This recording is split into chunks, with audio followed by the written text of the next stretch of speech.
오늘 읽으신 하나님 말씀 사도행전 1장 6절에서 8절의 말씀입니다. 제가 한 절 읽고 여러분들이 한 절 읽고 다 같이 8절 읽도록 하겠습니다. 그들이 모였을 때에 예수께 여쭈어 이르되 주께서 이스라엘 나라를 회복하심이 이때이니까니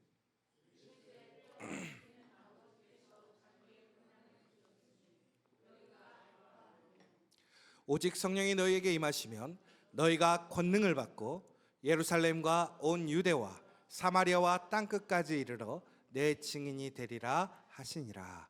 아멘. 저희가 개척할 때랑 비교해 보니까 너무 은혜롭게 풍성한 개척 설립 예배가 되었습니다.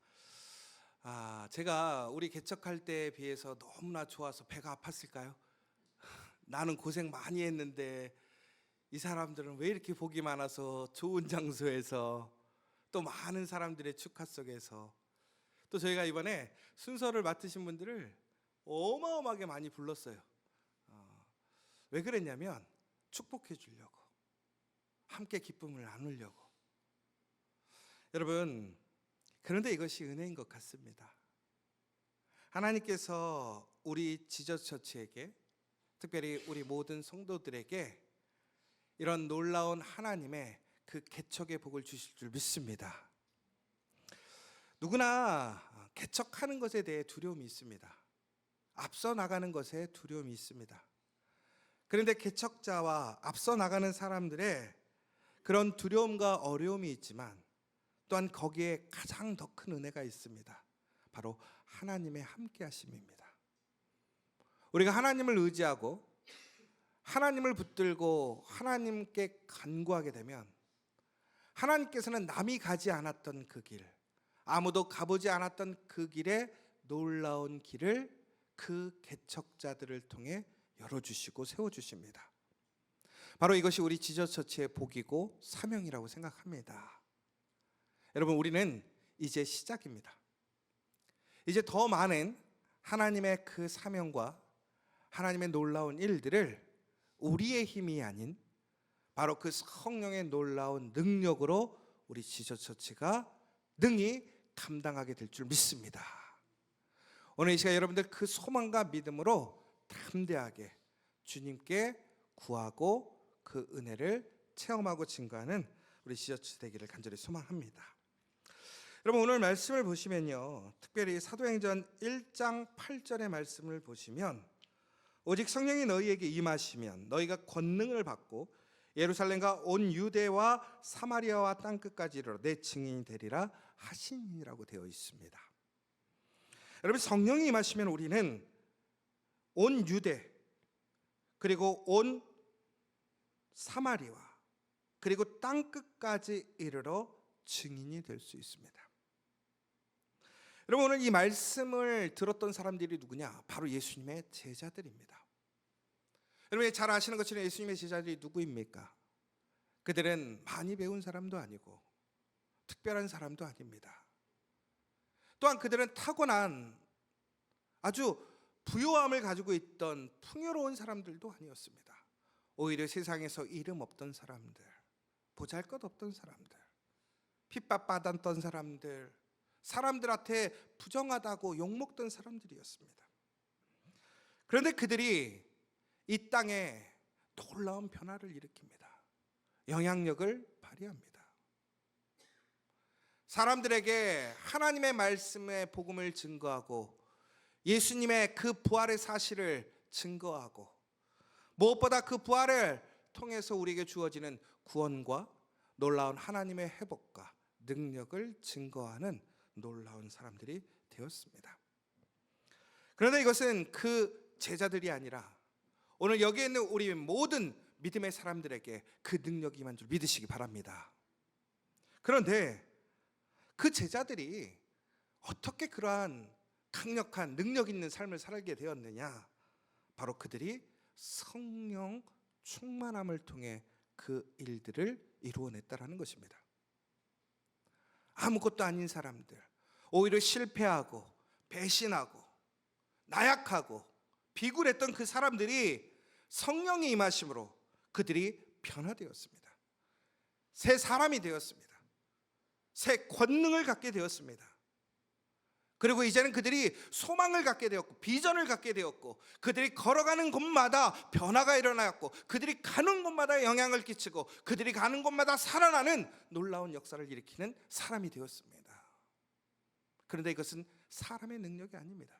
바로 성령을 통해서 그들이 그렇게 되었다라는 것입니다. 그런데 오늘 이 말씀은 우리에게 또한 동일하게 적용되는 것입니다. 성령이 우리 지저처치에 임하시면, 성령이 여기 계신 여러분들 한 사람 한 사람에게 임하시면 우리가 권능을 받고 예루살렘과 온 유대와 사마리아와 땅끝까지 이르러 내 증인이 되리라. 여러분, 내 증인이 되리라고 하는 것은, 이것은 어찌 보면 선포이며 또한 약속이고 결과라는 것입니다. 내 증인이 될 것이다 라고 되지 않았습니다. 가정형이 아닙니다. 확정입니다. 약속이고 예정입니다. 그런데 그것이 어떻게 되었습니까? 그 결과로 나타나게 되었습니다. 마무리되었습니다. 다시 얘기하자면 여기 있는 우리가 성령을 받으면 권능을 받고 땅끝까지 이르러 증인이 됨을 믿는 저와 여러분 되시길 간절히 소망합니다. 여러분, 그런데 오늘 우리의 성령이 임하셨을 때 우리는 가장 포커스를 두는 것이 있습니다. 그게 뭐냐면 바로 증인이 되는 것입니다.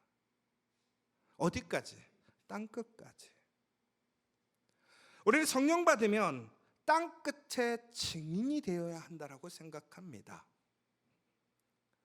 여러분, 성령의 능력이, 그 성령이 임했을 때 우리에게 일어나는 큰 변화, 그 역사는 바로 땅끝에 이르러 증인이 되는 것이 아니라 그 첫 번째는 바로 우리가 권능을 받는 것입니다. 8절에 오직이라고 되어 있습니다. 이것은 우리가 이제 헬라어로 보면 알라라고 되어 있습니다. 알라. 그런데 이것은 그러나라고 되어 있습니다. 그러나. 우리가 성령을 받았을 때 그 성령의 가장 1차적인 그 증거와 능력은 무엇이냐? 바로 우리에게 권능이 임하는 거예요.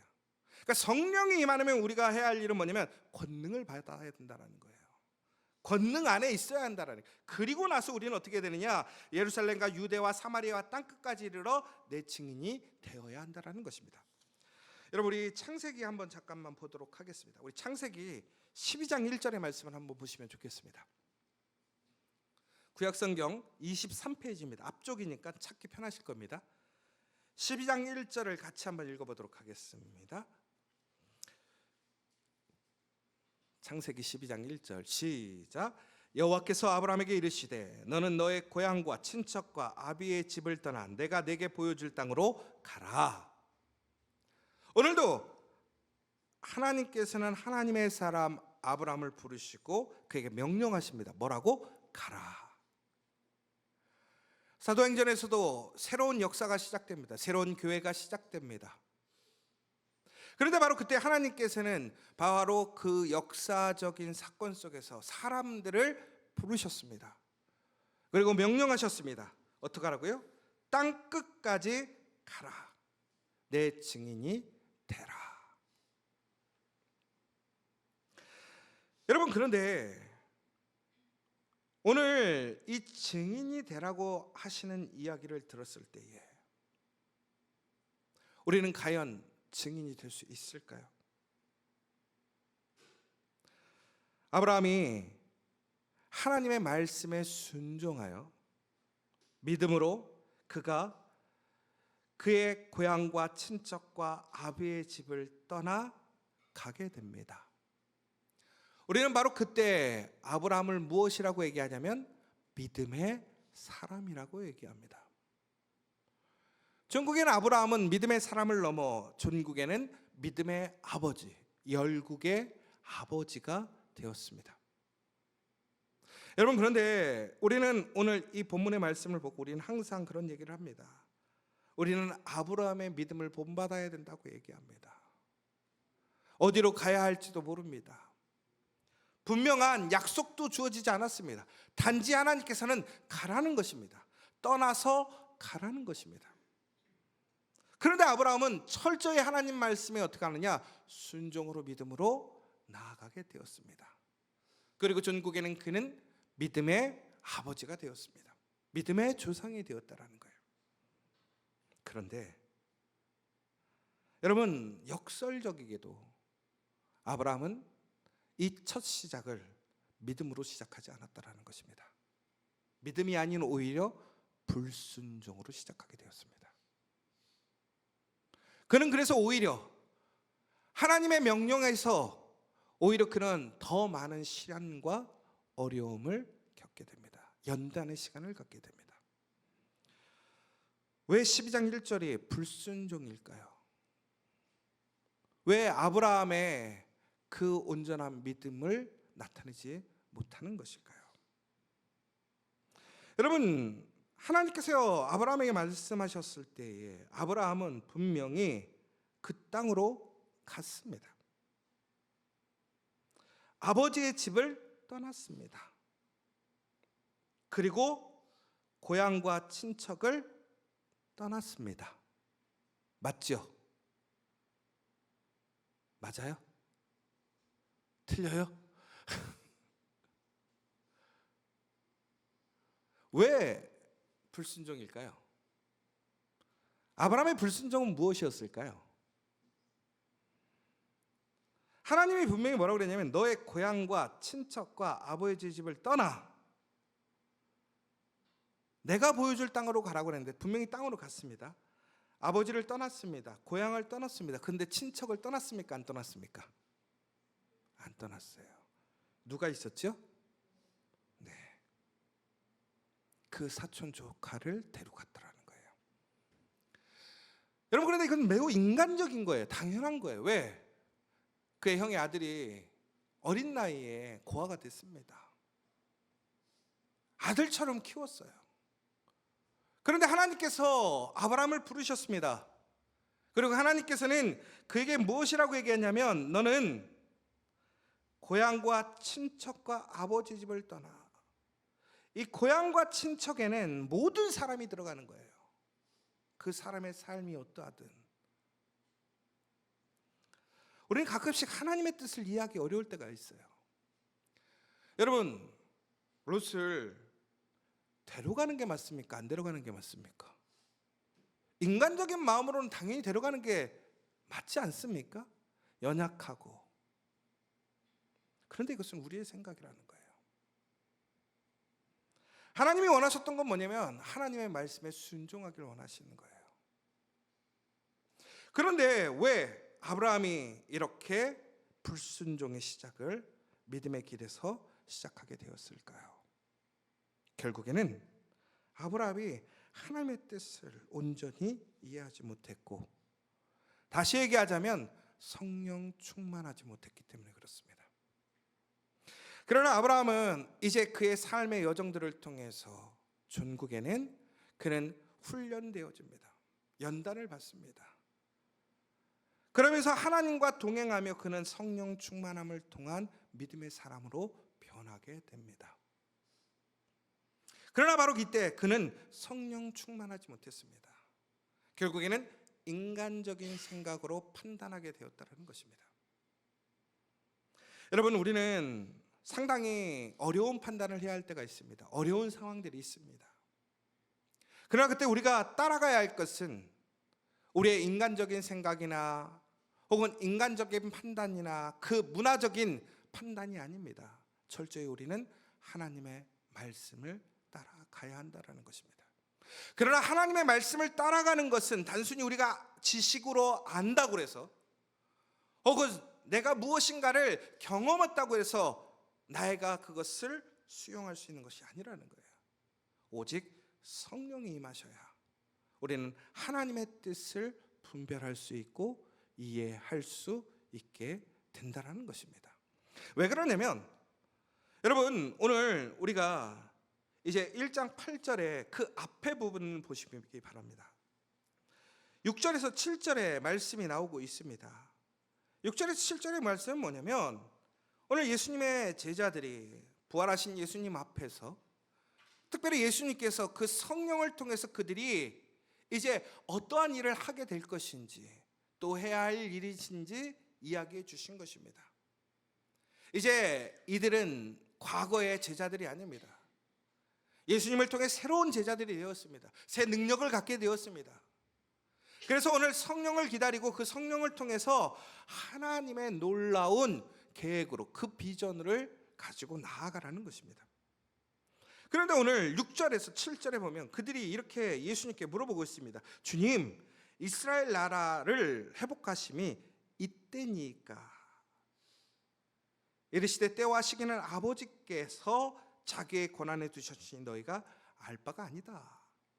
다시 얘기하자면 무슨 얘기냐면, 오늘 제자들은 예수님이 지금 하나님의 나라에 대해서, 그 마지막 때의 종말에 그 하나님의 나라가 어떻게 세워질 것인가, 그러기 위해서 우리가 지금 무엇을 해야 하고 무엇을 준비해야 되고 우리의 사명이 무엇인지에 대해서 얘기를 하고 있는데, 그럼에도 불구하고 이들은 아직까지도 그들이 살고 있는 그 땅, 그들의 현실, 그들의 소망과 바람에 아직도 머물러 있더라는 거예요. 여러분, 이들은 증인이라고 합니다. 여러분, 실제적인 예수님의 증인은 예수님의 제자들밖에 없었습니다. 그런데 그들은 실제적으로 살아나신 예수님을 보았습니다. 그들은 예수님이 살아나지 못했다고 생각해서 도망갔었고 부인했었는데, 예수님께서 그들 앞에 나타나셔서 예수님의 손과 발을 보여주셨고, 예수님이 함께 먹고 마시며 진정으로 부활하심을 그들에게 증거해 주셨어요. 그들은 하나님의 말씀이 한치도 어긋남 없이 이루어지는 것을 그들의 눈으로 목격하게 되었고, 예수님께서 약속하시는 모든 것들이 온전히 성취될 것을 확신하게 되었다라는 것입니다. 그러자 예수님께서는 오늘 이제는 너희들을 통해서 이제 온 땅 끝까지 하나님의 복음이 전파될 것이라는 거예요. 하나님의 나라가 세워질 거라는 거예요. 그런데 너희들을 통해서 그 일이 이루어질 건데, 너희들 성령 충만함을 받아야 그 일을 감당할 수 있어 라고 얘기를 하는 거예요. 여러분, 그 증거가 무엇이냐? 오늘 바로 여기서 나오는 거예요. 예수님께서 아무리 이렇게 얘기해도 그들은 깨닫지 못하고 있습니다. 그들의 생각이 아직도 갇혀 있습니다. 여러분, 우리가 항상 그 얘기하잖아요. 사람이 변하는 게 어려워요. 사람의 생각, 사람의 고정관념, 사람의 의식, 사람의 가치가 변한다는 것은 우리의 목숨이 바뀔 그런 상황이 아닌 이상은 상당히 어렵다고 얘기합니다. 3살 버릇 80까지 간다는 이유가 뭐냐면, 3살 때 생긴 버릇은 절대로 죽을 때까지 안 바뀐다라는 얘기예요. 하물며 이들이 지금까지 장년이 되었습니다. 장인이 되어서 이들이 살아가고요 고정화되고 고착되었던 그들의 생각과 가치관과 그 문화적인 삶이 한순간에 바뀌겠습니까? 예수님이 죽었다 살아나서 그 눈앞에 있음에도 불구하고, 예수님의 약속에 성취되었음을 목격함에도 불구하고, 그들이 증인임에도 불구하고 그들은 또한 지금 다른 생각을 하고 있고 예수님의 말씀을 이해하지 못하고 있더라는 거예요. 그러자 예수님께서 무엇이라고 얘기하십니까? 그러니까 너희는 성령을 받아야 한다라는 거예요. 오늘 너희들의 사명은 결국에는 땅끝까지 이르러서 내 증인이 되는 것인데, 그런데 중요한 것은 그 일을 하기 위해서는 너희들이 무엇 해야 되느냐? 성령을 받아 권능을 받아야 된다는 거예요. 여러분, 성령은 우리는 진리의 영이라고 얘기합니다. 결국은 다시 얘기하자면, 우리가 하나님의 놀라운 인도하심과 부르심에 순종하고 혹은 그 일에 참여하기 위해서는, 하나님의 능력을 행하는 사람이 되기 위해서는 우리가 어떻게 해야 되느냐? 바로 그 성령을 통해 하나님의 뜻을 이해할 수 있고 분별할 수 있는 사람이 되어야 한다는 거예요. 그런데 여러분, 성령을 우리는 여러 가지의 뜻으로 이해합니다. 그의 기능과 역할이 다르더라는 거예요. 그런데 성령을 가장 잘 표현하는 단어가 있어요. 뭐냐면, 성령은 영어로 뭐죠? Holy Spirit입니다. Holy Spirit. 그럼 그게 무슨 뜻이냐? 거룩한 영. 성령은 뭐냐면 거룩한 영이에요. 거룩하다라는 거예요. 여러분, 성령이 거룩한 것이 왜 중요한 줄 아십니까? 성경에서는 분명히 이렇게 얘기하고 있습니다. 하나님이 거룩하니 우리에게도 뭐라고요? 거룩하라고. 그런데 우리는 태생적으로 거룩할 수 없습니다. 그래서 예수님께서 우리를 위해 죽으셨습니다. 바로 예수님이 죽으신 이후에 우리는 우리의 죄를 용서받았어요. 그러나 우리는 매일매일 죄를 짓고 살아갑니다. 매일매일 하나님 말씀에서 벗어나서 우리는 생명의 길이 아닌 사망의 길로 가요. 그런데 바로 그때 우리를 붙들어주고 우리를 다시 회개케 하고 하나님의 말씀 안에서 온전히 하나님의 길로 하나님을 의지하고 하나님을 붙들고 살아갈 수 있게 하는 것이 무엇이냐? 바로 성령이라는 것입니다. Holy Spirit. 바로 그 거룩한 영이 임해야 우리는 하나님의 뜻을 이해할 수 있는 거예요. 받을 수 있는 거예요. 여러분, 그 성령 충만한 사람 되길 간절히 소망합니다. 여러분, 오늘 이 성령 충만함이라는 것은 결국은 다시 얘기하자면 우리는 이 성령 충만함을 통해서 우리는 하나님의 예배자가 될 수 있다는 것입니다. 왜 그러냐면 우리 에베소서 5장 19절에서 20절의 말씀을 함께 보도록 하겠습니다. 에베소서 5장 19절에서 20절의 말씀입니다. 우리 자막으로도 좀 띄워주시고요. 에베소서 5장 19절에서 20절입니다. 한 목소리로 같이 읽도록 하겠습니다. 시작. 시와 찬송과 신령한 노래들로 서로 화답하며 너희의 마음으로 주께 노래하며 찬송하며 범사의 우리 주 예수 그리스도의 이름으로 항상 아버지 하나님께 감사하며. 여러분, 이게 무슨 얘기냐면요, 우리가 성령 충만한 결과로 우리는 진실하고 정성 어린 예배자가 된다라는 거예요. 그럼 다시 얘기하자면 성령 충만해지면 우리는 뭐 한다는 거예요? 예배 드린다라는 거예요. 예배라는 것은 결국은 뭐예요? 하나님을 만나는 거예요. 하나님과 소통하는 거예요. 하나님과 교제하는 거예요. 하나님의 말씀을 듣는 거예요. 하나님께 이야기하는 거예요. 이것이 바로 예배라는 것입니다. 결국 예배를 통해서 우리는 하나님의 뜻을 분별할 수 있고 하나님의 음성을 들을 수 있고 하나님의 계획을 알 수 있다는 거예요. 성령을 통해서. 그런데 우리 에베소서 5장 17절 18절을 함께 같이 보도록 하겠습니다. 같이 읽도록 하겠습니다. 시작. 그러므로 어리석은 자가 되지 말고 오직 주의 뜻이 무엇인가 이해하라. 술 취하지 말라. 이는 방탕한 것이니 오직 성령으로 충만함을 받으라. 여러분, 세상에 어리석은 자가 되지 말고 주의 뜻이 무엇인가를 분별해야 되는데 그러려면 뭐 해야 된다고요? 성령 충만함을 받아야 된다라는 거예요. 그런데 그 성령 충만함은 결국은 우리를 예배하는 자리로, 예배자로 만든다라는 거예요. 여러분, 오늘 이 자리에 여러분들이 예배드리러 왔어요. 여러분, 다시 얘기하자면 여러분들에게 그 성령의 충만함이 있음을 믿으시기 바랍니다. 여러분, 그럼 반대로 생각해 봅시다. 내가 성령 충만하지 않아. 어떻게 해야 될까요? 성령 충만하려면 예배의 자리로 가면 돼요. 예배자가 되면 돼요. 여러분, 왜 우리가 주일마다 예배드리자고 할까요? 왜 새벽마다 예배드리자고 할까요? 수요일 날도 예배드리고. 저는 소망이 있어요.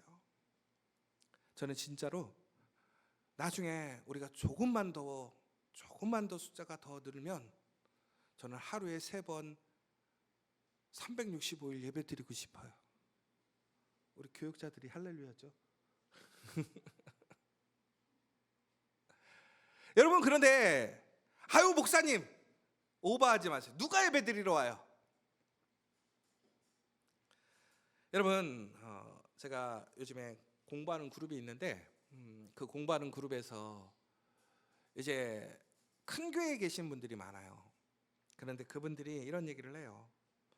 본인들이 특세를 하면, 그 교회에서 특세를 하면 자리가 한 3만석 정도 된대요. 3만석. 경기장이 아니라 교회예요. 3만석 정도 되는데 새벽 5시에 새벽 예배를 드려요. 그럼 새벽 5시에 특세를 드리면 사람들이 몇 시부터 와 있을까요? 새벽 3시면 다 찬대요. 3만석이. 그러면 3만석에 그 현장에 예배를 드리러 가려면 몇 시에 가서 줄을 서야 돼요? 3시 전에. 그러니까 새벽 2시쯤에는 가야 안정적으로 자리를 앉을 수 있대요. 여러분, 제가 우리 특세하겠습니다. 새벽 2시부터 와서 앉아 계신 분. 왜 그렇죠? 우리는 와도 자리가 언제나 앉을 자리가 있다라고 생각하는 거예요. 이거는 뭐 목사님의 영적인 파워와 능력의 차이일 수도 있어요. 워낙 탁월하고 능력 있는 목사님, 그 교회이기 때문에. 그런데 그 교회만이 그렇지 않더라고요. 어떤 교회도 마찬가지예요. 무엇인가 예배를 드릴 때 여러분, 줄 서서 예배 드린다는 것이 상상이나 되십니까? 특별히 우리같이 작은 공간이 아니라 만석, 2만석, 3만석이 되는 그러한 예배 드리는 공간들을 가득가득 채우는 사람들이 그 자리에 앉기 위해, 혹자는 그것을 군중심리라고 얘기도 해요. 자기의 신앙이 아닌 전체적인 신앙에 함몰되어져서 분위기에 편승하는 신앙일 수도 있다고 얘기해요. 맞아요, 그럴 수도 있어요. 그런데 그 사람들이 한번 생각해 보세요. 그러면 그 사람들이 모든 삶의 일평생을 다 포기하고 사는 사람이 절대 그렇지 않아요. 우리가 알고 있는 세상의 많은 사람들의 직군에 있는 사람들이 동일하게 그 시간에 와서 예배를 드리고 있어요. 돈이 많은 사람이든 적은 사람이든, 많이 배운 사람이든 못 사람이든, 직급이 높은 사람이든 낮은 사람이든 간에 그 자리를 소망하고 그 사람들은 그 자리에 모여서 예배를 드리고 있어요. 왜 그런지 아십니까? 그 예배의 자리가 그들이 살아나는 자리라는 것을 믿기 때문에 그래요. 경험했기 때문에 그래요. 성령을 체험했기 때문에 그래요. 성령을 체험했기 때문에 예배를 사모하는 것이고, 그 예배를 통해서 성령의 충만함을 소망하기 때문에 그렇습니다. 저는 우리 지저스치가 그 복을 누리기를 원합니다. 여러분들이 그 복을 누리기를 원하고 그 은혜가 있기를 원합니다.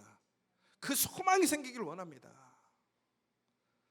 사랑하는 여러분, 우리가 이처럼 우리가 하나님 앞에서 정말로 하나님의 영이 우리에게 임하시고 그 예배로 나아가서 더욱더 간절히 예배할 때에 우리는 하나님의 부르심에 응답할 수 있게 되는 것이고, 하나님께서 우리에게 보내시는 그곳에 가서 그 땅 끝까지 가서 그 복음을 증거할 수 있는 사람이 될 줄 믿으시기 바랍니다.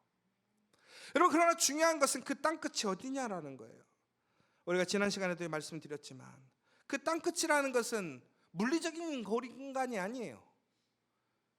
예전에는 이 땅 끝을 스페인이라고 생각했어요. 스페인에 가면 옛날에는 이제 땅이 끝나서 절벽처럼 끝난다고 생각했어요. 지구가 원형이 아니라 그냥 사각의 직선이라고 생각했었기 때문에. 여러분, 그런데 오늘 예수님이 얘기하는 땅 끝은 어디입니까? 오늘 사마리아, 여러분, 유대, 온 세상. 여러분, 우리가 오늘 거리상으로 보자면 오늘 이들은 예루살렘에서, 유대에서, 사마리아에서 땅끝까지 나아가는 점진적인 확장을 보게 됩니다.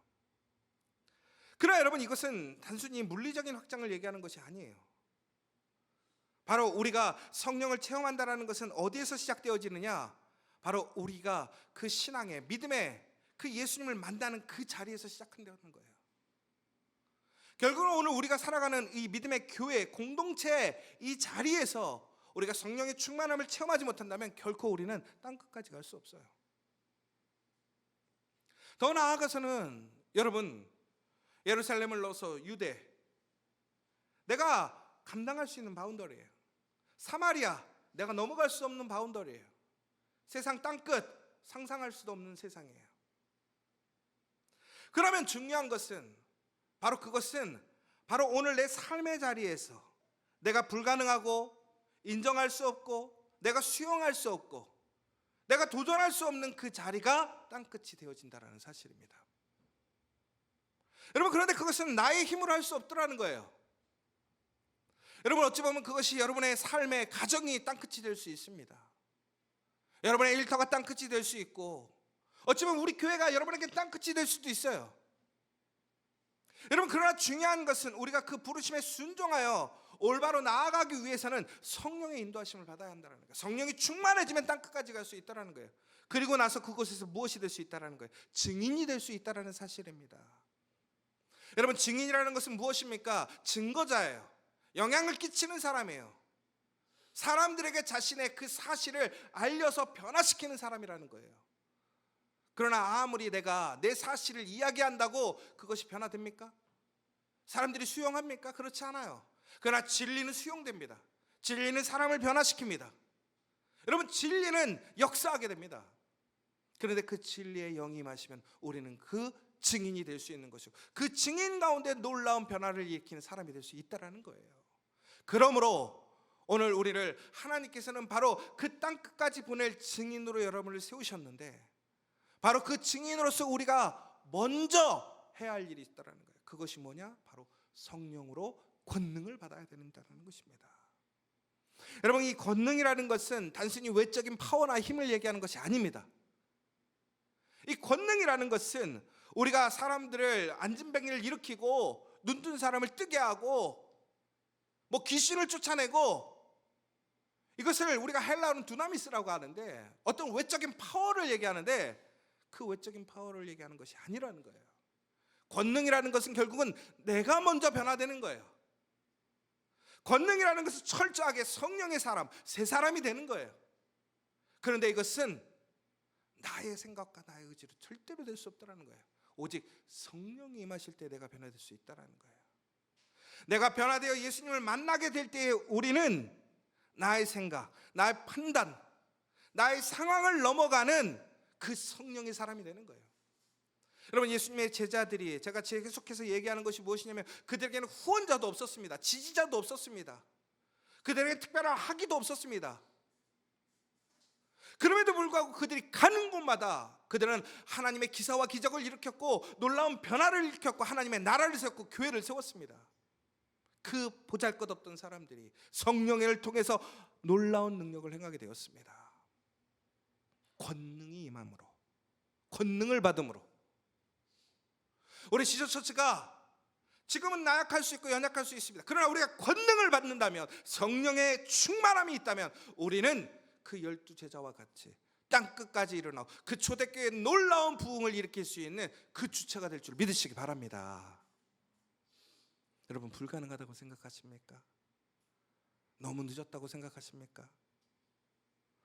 지금 우리 교회에서 가장 나이가 많으신 분이 80 조금 넘었어요.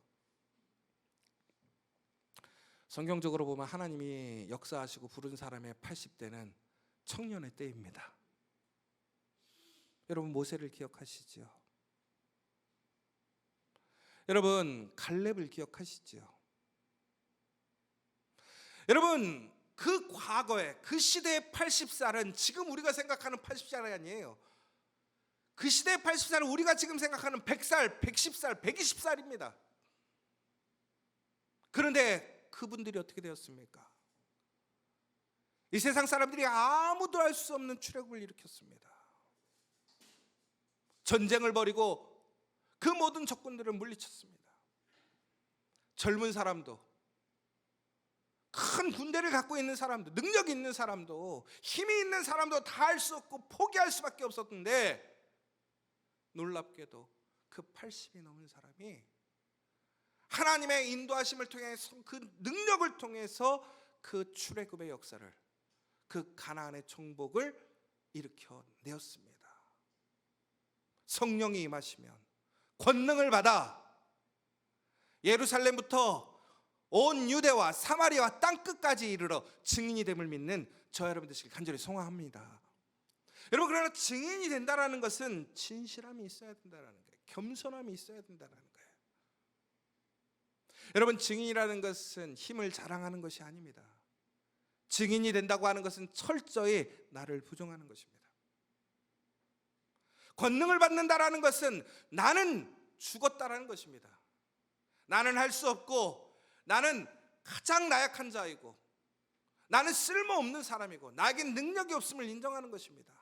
나는 예수님처럼 될 수 없고, 예수님을 능가할 수 없고, 오직 예수님만이 나의 구주고, 오직 성령이 나의 힘인 것을 고백하는 사람, 그것이 바로 권능을 받은 것이라는 거예요.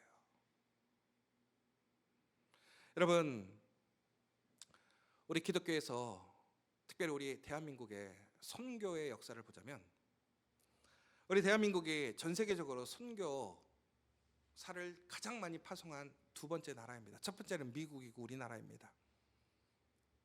여러분, 수많은 선교사들이 파송되어 있습니다. 얼마나 많으냐면 12만 명인가 이렇게 선교사가 전 세계적으로 파송되어 있습니다. 그런데 우리나라에서 선교사를 파송하는데 한 2만 4천 명 정도 파송을 했더라고요.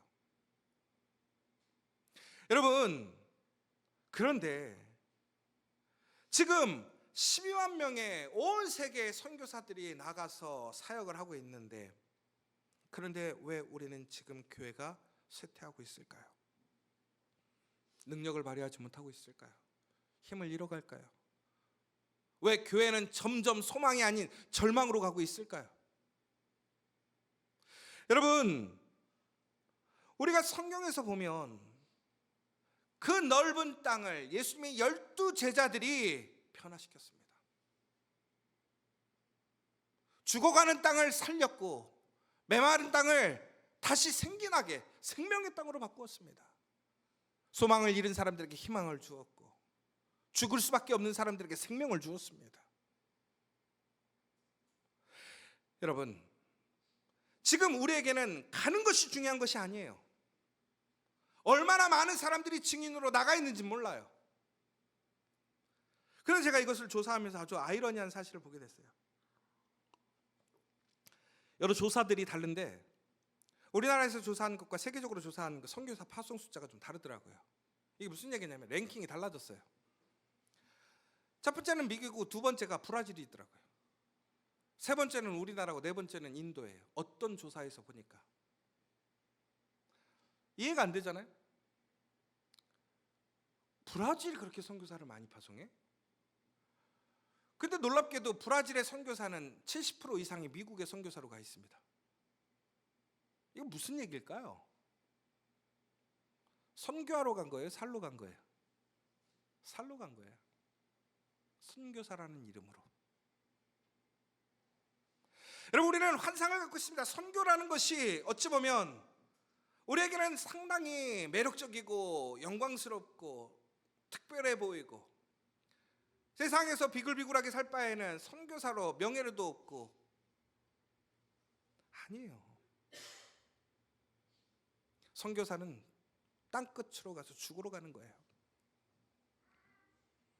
그런데 수많은 사람들이 선교를 자신의 유익을 위해, 어떤 커뮤니티를 위해, 사회적 경제적으로 위해, 문화적인 교류를 위해서 선교하러 간다고 해요. 여러분, 진정한 증인이라는 것이 뭘까?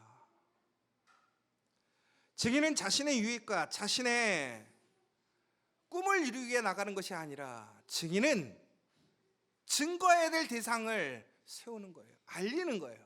나타내는 거예요. 그럼 우리가 나타내야 될 대상은 누구냐 이거예요. 무엇을 증거해야 되는 거예요? 무엇을 알려야 되는 거예요? 바로 예수 그리스도라는 거예요. 그런데 그 예수 그리스도를 알릴 수 있는 방법은 뭐예요? 오직 성령의 충만함을, 권능을 받을 때만 가능하다는 사실입니다. 사랑하는 여러분, 우리 지저스가 100개의 교회를 세우는 것도 중요해요. 그러나 중요한 것은 진정한 증인으로 올바른 교회를 세워야 될 줄 믿습니다.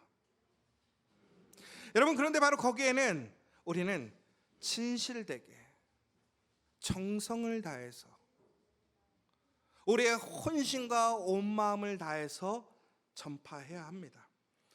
마지막으로 우리 중용이라는 한 영린이라는 영화가 있었는데 거기에 중용이라는 인용구가 나옵니다. 중용 23장. 작은 일도 무시하지 않고 최선을 다해야 한다. 작은 일에도 최선을 다하면 정성스럽게 된다.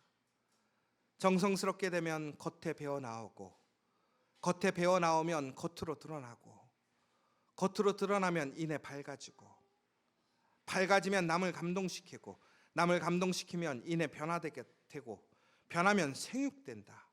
그러면 오직 세상에서 지극히 정성을 다하는 사람만이 나와 세상을 변하게 할 수 있는 것이다.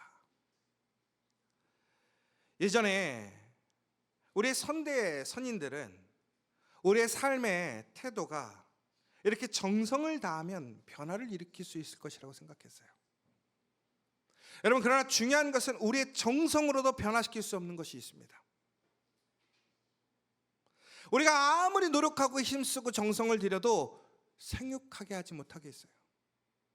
여러분, 창세기에 보면 무엇이라고 되냐면 하나님께서 이 땅을 창조하신 이에 우리에게 명령하셨습니다. 너희는 생육하고 번성하고 다스리라고 되어 있습니다. 여러분, 그러나 생육한다라는 것은 우리의 의지나 우리의 노력으로 되는 것이 아니라 오직 철저하게 성령의 능력으로 되는 줄 믿으시기 바랍니다. 그럼 우리는 어떻게 해야 되느냐? 성령을 통해서, 성령의 인도하심을 통해서 그 말씀대로 우리는 우리를 낮게 여기지 않고 우리는 더욱더 겸손하게 헌신적으로 하나님의 말씀으로 나아가야 한다는 거예요. 여러분, 그래서 우리는 증인 되는 것이 어렵습니다. 나의 의지와 다른 거예요. 나의 상황과 다른 거예요. 내가 꿈꾸는 것과 다른 거예요. 그러나 성령이 임하시면 우리는 증인이 될 수 있습니다. 권능의 능력으로. 바로 그때 놀라운 교회의 역사가 시작되는 거예요. 부흥이 시작되는 거예요. 변화가 시작되어지고 살아남의 역사가 일어나게 되는 거예요.